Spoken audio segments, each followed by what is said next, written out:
on the Boston Celtics taking total control of the Eastern Conference Finals, and Jaylen Brown sure as hell looking like an all-NBA player during Game 2. Listen, Boston played harder and Boston played better during this game, and it is nearly impossible to beat when those two things are the case. If you are going to beat the Boston Celtics, and not many teams figured out how to do that this season, if you are going to beat the Boston Celtics, you need one of those things to not be the case. Well, both of them were the case in this game, and Indiana learned the hard way that it is very difficult not only to beat this Celtics team, but to even be close to contending for a win with this Celtics team when those two things are the case. Listen, this might have been Jaylen Brown's best game ever in the playoffs. It wasn't a career high in scoring individually, like he has scored 40 points before in a playoff game, but I think this was his most impactful game, unquestionably, during his NBA playoff career. And this man has played in the Eastern Conference Finals or farther in 6 of his first 8 seasons. That's a lot of playoff games. This game tonight, in my opinion, was his most impactful game of all of them. It just felt like, from start to finish, like Jaylen Brown came into this game and he said, I cannot be denied, I will not be denied, and I am going to make my mark on this game from start to finish. And he really did. I mean, you could see it on offense. You could see it on defense. Indiana had no answers for him. He was playing so incredibly hard. We all know Aaron Nesmith, right? He started out his career with the Boston Celtics, made a name for himself here by how hard that he played. Then he's done the same thing out in Indiana after he's been traded there by Boston. He's done it in this series as well. Jaylen Brown played as hard, with as much effort as Aaron Nesmith today, which that is a high bar. Aaron Nesmith is one of the hardest playing players in the NBA. Jaylen Brown matched him tonight with how hard he played, and then you add in the skill that Jaylen Brown brings to the table, complete dominance. Like, this was one of the best performances of all of the NBA playoffs by any player in the NBA playoffs tonight by Jaylen Brown. He made his mark. He said he wasn't going to be stopped, and he was not stopped. Again, 40 points that he scored, that matches his career high in the playoffs, adds in 5 rebounds, 2 assists, 1 steal. The rest of those stats outside of the scoring don't necessarily pop off the stat sheet, but it was his impact. Like, you could feel his imprint on the game everywhere. Like, it just felt like he was everywhere in this game. Like, there were 2 or 3 of them out there.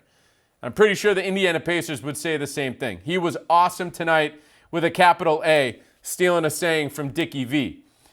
He was a plus 18 in 37 minutes. Pretty darn good. And again, it just felt like he asserted himself and said he wasn't going to be denied. Now, this game, it was close early on in the first quarter and a half. And then at some point, Boston just had a tidal wave of momentum and pulled away for this lead. A 20-0 run in the second quarter. 20-0. I'm going to put some context around that, which, thanks to Taylor Snow, our statistical guru here at the Boston Celtics, he dug this stat up. That 20-0 run is the second largest playoff run unanswered in the history of this organization. And if you're watching this right now on YouTube or you're listening to this on any of the podcast platforms, you very damn well know how much history is in this organization. Well, tonight was the second highest unanswered run in the history of this team's playoff history. Okay, 20-0. Unbelievable dominance at both ends of the court. That was to start the second quarter. I'm pretty sure, I've got it written down here, Indiana missed its first 8 shots, went the first 5+ minutes without scoring a point. We watched Game 1 and we watched the first quarter of Game 2 as people who were kind of observing the Boston Celtics, thinking, when is the defense going to show up and dominate the way it has throughout the regular season and the start of this postseason? Well, you got your answer now. It was the second quarter of Game 2. Boston dialed it up on defense, and that turned into offense at the other end of the court. Again, a 20-0 run. That is what changed the game. Yes, Indiana came back and kind of got it a little bit close, but it just felt after that the Celtics were playing at a level that Indiana was not at, and it was just a matter of time before the Boston Celtics pulled away, and that's exactly what they did. During the third quarter, I think they had a 13-2 run late in the third quarter. That pushed them ahead by 13 or 14 points, and they led by double digits the rest of the night. So they controlled basically the entirety of the second half en route to this 16-point win, in which point they were up by 20 at one point of this game. And we've got to talk about Jrue Holiday. I mean, can we please discuss what this man has done through the first couple games of this series? A lot of people in Celtics Nation clamoring for him to up his game from what we saw through the first couple of rounds. Well, the man is answering the bell. A career high with the Celtics and a season high 28 points in Game 1. He was unbelievable in Game 1. The Celtics don't win that game without him. And by the way, he's the one who passed the ball to Jaylen Brown for that game-tying three-pointer in the corner that forced overtime in Game 1. So he was awesome in Game 1. And then again tonight comes out with another outstanding game. 15 points, 10 assists to lead the game, a double-double. In this game, adds in 3 rebounds. As always, stellar on defense. Just an outstanding game from him. So far, through 2 games in this series, he is averaging 23 points per game, 9 assists per game, and 5 rebounds per game, all while providing elite NBA, all defensive team defensive performances, night in and night out. When he was on the Bucks and the Celtics were facing him every year, a few years in a row, I always felt Jrue Holiday is a guy who answers the bell, number one, in the playoffs. I want the ball in his hands when things matter. But number 2, he's always felt like a guy who gets better and better and better as the games become more and more and more important. And we're seeing that trend right now as this postseason is unfolding. The games are getting more important, and Jrue Holiday is on a steep incline, getting better and better and better every single night. His impact, you can't even put words to it. He has been awesome for the Celtics, running the offense, making shots, getting to the rim, making three-pointers, making great decisions, affecting the game with his elite defense. By the way, defending everyone on the court. Doesn't matter who he switches on to.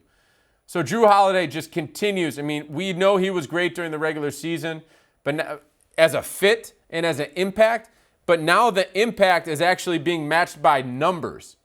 And that's a very scary thing for any team that has to play the Boston Celtics the rest of the way. If it's Indiana for 4 or 5 more games of this series, whatever it is, if it's the next round, potentially in the NBA Finals with Dallas or Minnesota, like now you're adding Jrue Holiday, who's making an impact with scoring and numbers, in addition to Jaylen Brown and Jayson Tatum and Derek White. And by the way, I'm not sure if anyone knows, but the Boston Celtics haven't had Kristaps Porzingis for a few weeks.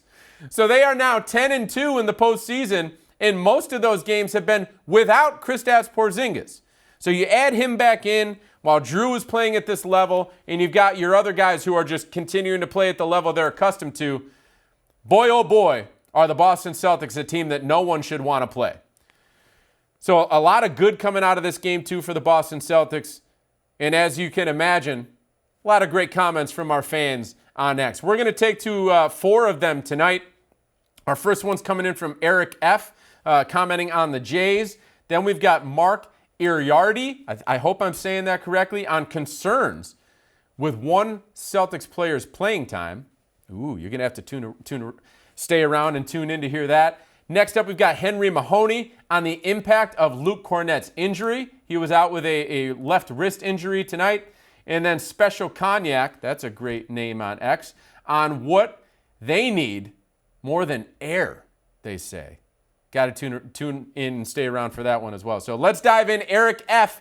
is up first. All right, Eric F.'s comment on X, his reaction to this game. Super positive. The narrative will be Brown picking up the slack for Tatum, but I thought Tatum showed up fine in the second half. Either way, blessed to have them both. And what a difference Holiday makes at point guard. Let's talk about this narrative that could potentially be talked about. Who knows? Maybe on all the talk shows on sports radio and on the sports channels, ESPN, wherever you want to go for your content. The narrative as Eric F. is saying, is that Brown picked up the slack for Tatum. Well, let me just let everyone know this right now. Yeah, Jaylen Brown was awesome tonight, 40 points. Jayson Tatum scored 19 of his own just during the second half on 7 of 12 shooting. Jayson Tatum would tell you that he struggled for the first half, a little bit into the second half as well. He did. He struggled. He wasn't playing his typical brand of basketball and level of basketball, but it doesn't matter how you start, it's how you finish. And this man finished with 19 points during the second half on 7 of 12 shooting. It don't get much better than that, okay? So you add that in with Jaylen Brown playing again, and I'll say it again since he didn't make the team, an all NBA level, which he did all year. The man was snubbed from making an all NBA team. When you've got those two guys playing at their typical levels and bumping it up in the playoffs, I don't know if there's a better duo in the whole NBA. There probably is not. These guys are dynamic at both ends of the court. They can score on anyone. They can score in any way on the court, getting the free throw line, getting to the rim, in the mid-range, behind the arc. They can literally score from anywhere. So, great game from them. Listen, Tatum did not play great in the first half. I just said that. He would admit it. Everyone's going to talk about it. But he redeemed himself in the second half, and he helped the Celtics pull away and stay in front of the Indiana Pacers with comfort during that second half. And again, talking about Jrue Holiday, as Eric F. says, what a difference Holiday makes at point guard. He's awesome. I mean, this guy knows what he's doing in the playoffs. This is why Brad Stevens not only traded for him, but extended him. Jrue Holiday is an incredibly important part of this team, and the Celtics are going to need him to play at this level if they want to go on and win an 18 championship this season. So, again, Jaylen Brown, awesome. Jayson Tatum, not so awesome during the first half, but certainly bounced back during the second half. They complemented each other great. It's great to have two guys playing great, one of them in each half, and Jaylen playing great in the second half as well. But when you can have two guys volley like that and take over games at separate times of the game, there aren't many teams in the NBA who can say that they have a duo that can do that. And Jrue Holiday just playing arguably his best basketball of the season right now. So I appreciate it, Eric F. Great comment. All right, next up we got Mark Iriardi. Again, I hope I'm saying that right. It sounds Italian. I should be saying it right. So if I'm not, I apologize. But Mark is saying, great first name, by the way, thinking Missoula better start getting Horford more rest. If Horford wears down with Porzingis still out, the C's will have a problem. Play Tillman and even Keita a few minutes, at least to give Horford a blow. All right, Mark, I think a lot of people have been thinking the same way that you are right now heading into Game 2. Let's go down the list. Last handful of games for Al Horford. 40 minutes, during Game 1 against Indiana. 35 minutes during Game 5 against Cleveland. 28 only in Game 4. That's not that big of a deal. 39 in Game 3, and then 29 and 27. Those aren't big numbers. Now, 39 is a big number in Game 3 against Cleveland. 35 is a big number in Game 5 against Cleveland. And then 40 minutes, that's a playoff high, I believe. Yes, confirmed. A playoff high this season for Al Horford during Game 1. But that was before tonight. Okay? The Celtics, thanks to Jaylen Brown, thanks to Jrue Holiday, thanks to Jayson Tatum during the second half, and a lot of other contributions from other guys, thanks to them, they cruised to this win during the second half. And what is the subplot, the sub-story to this game as a result of that? Al Horford's minutes. Al Horford played less than 25 minutes in this game. It's a pretty good deal for the Boston Celtics. Runaway win, get Al Horford some rest, because he has certainly been asked to do a lot more for a lot longer or bigger chunks of time than when Kristaps Porzingis was healthy. Now, it sounds like Porzingis might be back soon. You got to hope that that's the case. But getting Al Horford a night where he didn't have to play a lot, like 25 minutes, That's lower than what he averaged during the regular season. So that's a good thing. What did he average during the regular season? Let's look this up right now. Al averaged about 27 minutes a game during the regular season. So tonight, a couple minutes plus underneath that, coming in at less than 25 minutes during Game 2. So he should be feeling pretty good going into Game 3 out in Indy. Sat for a good chunk, almost the entirety of the fourth quarter. I think he's going to be feeling much better than maybe he was heading into this game after playing 40 minutes on Tuesday. I think he'll be feeling pretty good going into Game 3. And then who knows, maybe the Celtics do get Kristaps Porzingis back at some point during this series. But we did see tonight, without Al Horford, as Al Horford got some rest, we did see some other guys get into the rotation. I know you're asking here, Mark, for Xavier Tillman or Neemias Queta. We did see some minutes going out to some other guys like Xavier Tillman. I misspoke there. To some other guys like Oshae Brissett, who played 12-plus minutes. We're going to talk a little bit more about this in the next comment. But I do think that since Horford did not have to play as many minutes during this game, he'll be good for the next one. And if the Celtics need to dip a little deeper into the rotation, they'll do it to preserve him for the stretch run of this playoff run. All right, this next comment is coming from Henry Mahoney, and it kind of is a nice segue from the last comment from Mark. This one says, the impact of the Kornet injury in terms of forcing Joe Mazzulla to unleash some small ball and how this could potentially matter against a Dallas matchup. That is obviously if Dallas gets to the finals, if Boston gets to the finals. Additionally, the severity of that Halliburton injury. Are we seeing him again this series? I'll start out with that last part. Obviously, Halliburton went out with a leg injury. It's been talked about as if it is a hamstring injury. And I will say one thing, and I'm not speculating, I'm just saying based off of history, hamstrings and calves are two of the most difficult injuries that you can have as an athlete. Those things you can feel great, and it can go and be tweaked immediately. That's why the Celtics, I believe, are taking a cautious route here with Kristaps Porzingis coming back from that calf injury.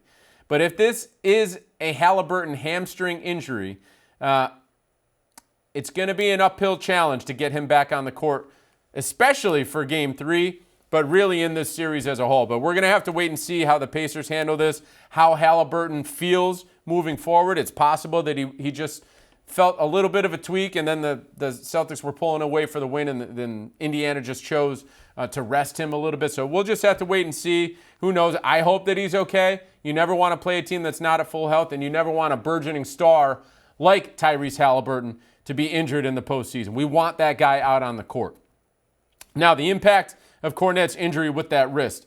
He was questionable to return to this game. He did not return to the game, and that wound up, to your point here, Henry, of the Celtics unleashing a little bit of small ball. That's where Oshae Brissett came into this game, and he made an impact, as he did whenever he got the call during the regular season. A plus 18 in only 12 minutes, and Oshae did listen, the numbers weren't crazy. 3 rebounds and 2 points and 3 steals. We can't forget about that. But the numbers weren't crazy, but it was the impact. It's the impact from the effort that he plays with. It's contagious. Anytime that guy is on the court, you know he's playing 100 miles an hour and trying as hard as he possibly can. He's going to empty the tank, and I really do feel like that's contagious when he's out there on the floor. So getting him back in the rotation, getting him some minutes, and potentially, if the Celtics do need to play some small ball moving forward with him playing the 4 or the 5 against this Pacers team the rest of this series, or in the next round potentially if the Celtics advance and have to play against a Dallas team that plays small every now and then. It's nice to have Oshae Brissett not only getting some minutes, but also playing well and making an impact. So we're going to have to wait and see what the situation is with Luke Kornet. Let's hope that he's okay as well. But if he isn't, the Celtics and Joe Mazzulla got a pretty good look tonight with some small ball lineups, with Oshae Brissett fitting in very nicely, just as he did during the regular season.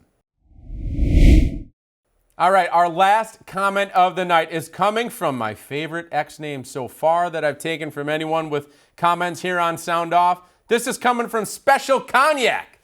I hope you took a sip of that after this game, after the Celtics went up 2-0. Says, I think 6 more games like that. I need it more than I need air. Please bring it home. That's right, special cognac. The Celtics need 6 more wins at this point to win an NBA championship. And I'm with you as I was watching this game. This felt like the dominant Boston Celtics that we saw throughout the regular season. The Celtics entered this game in the postseason 9-2. It's a dominant record, but it hasn't felt like that dominant team that we saw for basically the entire regular season.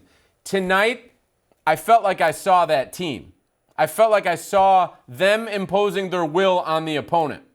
And just because you impose your will doesn't mean you're going to be winning 50-15 out of the gates. No, sometimes it takes a little while for you to impose your will and for it actually to show up in the score. And in my opinion, that's what happened tonight. I told Brian Scalabrine before this game, he said, "What do you think?" I said, "I think the Celtics are going to win going away." He looked at me, it was like late second quarter, early third quarter, and he was like, "How you feeling about that comment?" I was like, "I feel pretty good." They were only up 2 at that time. I said, "I feel pretty good about how the Boston Celtics are playing. It's only a matter of time before they pull away." Sure enough, not calling myself Nostradamus or anything, but sure enough, the Boston Celtics eventually continued to play the way that they had been, and they pulled away and blew the Pacers out during the second half with a dominant performance. So I love the way the Celtics played in this game. To Special Cognac's point, can we get 6 more of those? Let's hope. Fingers crossed. Celtics are up 2-0 in this series in the Eastern Conference Finals. They got 2 more wins to go to punch a ticket back into the NBA Finals. Game 3, the next opportunity to grab a win in this series, is coming up Saturday night. Ladies and gentlemen on the East Coast, it's a late tip. I hope you got your schedules cleared for Saturday night. You're not going out to the bars unless you're going to a bar where you can watch a game. Hope you got no dinner plans. Hope you're not going out to watch any movies. It is tuning in to the Boston Celtics taking on the Indiana Pacers out in Indiana. That game will be on ABC. Tip-off, as I said, is pretty late. It's at 8:30 p.m. I will have another episode of Sound Off with you after that game. We will not be doing a YouTube post of that episode. It will only be going out on the podcast platforms. But regardless, I appreciate you taking part, and I can't wait to see you all Saturday night. Enjoy the game, folks. Have a great weekend.